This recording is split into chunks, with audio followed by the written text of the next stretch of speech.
What happens when a hormone expert runs her own test and the results suck?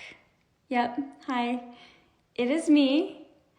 I have a sucky hormone result, and basically is showing my estrogen is through the roof, my testosterone is in the septic tank, and my morning cortisol just might as well have not even shown up for the day. So here's a real life story of what all of that means, how it happened in my body despite my efforts and knowledge, and what I'm shifting and doing about it.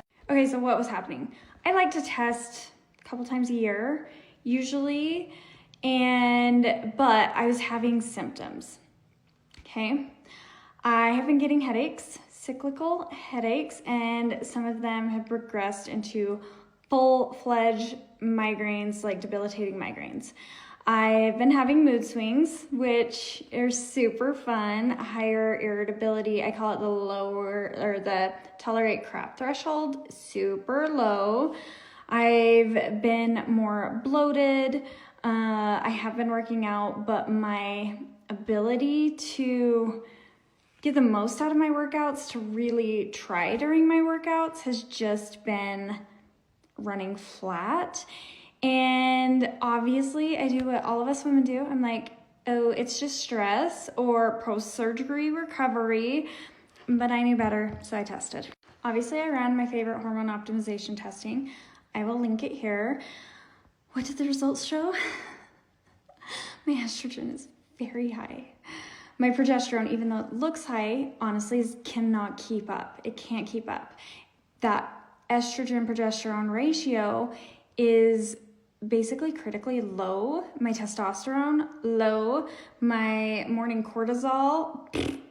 And these patterns are things that I see in my patients and clients every day, but seeing them in myself is just a fresh reminder of how important our hormone health is and how we can trick ourselves into thinking that we are fine and it's just stress and it's just life, but there's chaos happening in our body. Yes, those typical symptoms that you can experience with stuff like this, like the bloating, the difficulty with puffiness, stuff like that goes along with the estrogen dominance. The fatigue, the low motivation goes along with that testosterone being so low.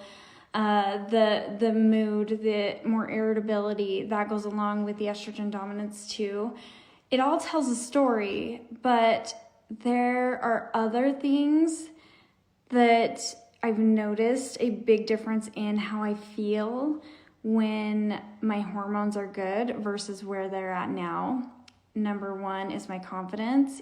I feel like right now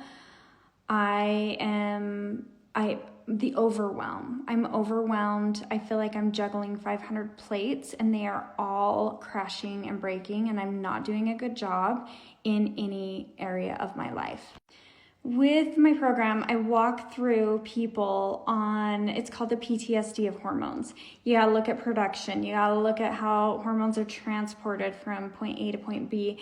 You gotta look at the cellular sensitivity, and then you gotta look at how things are being detoxed or destroyed. And so in the P side of things, okay, why is my cortisol not producing in the morning and why is my testosterone so low? My testosterone is so low because my estrogen is so high. It is rerouting all of the production down that pathway versus my testosterone. So I do have to almost go to the D first, to that detox, the destruction phase, and get my estrogen detoxing more effectively. That is a priority goal. I have a few reasons why this is happening, and I will tell them in just a second. The first question my husband asked me is, why is your estrogen so high, when he saw the results? And there are a few reasons. They are, first, my genetics. I have genetics for this. Super fun.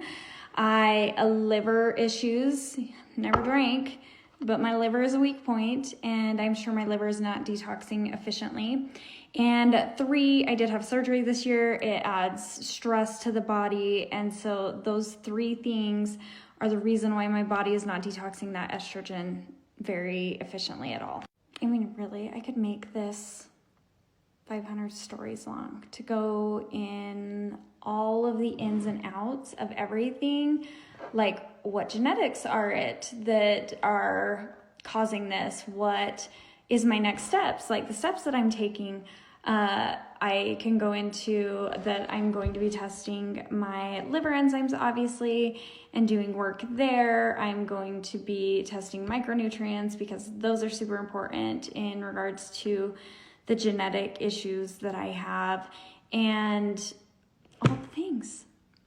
It's going to be work on my part. Luckily, I have a good foundation. If I did not have a good foundation, I would be feeling 100 times worse than I am. Luckily, I've got that solid foundation. I'm still doing the things I need to do. I just have to really step up my game specifically for this.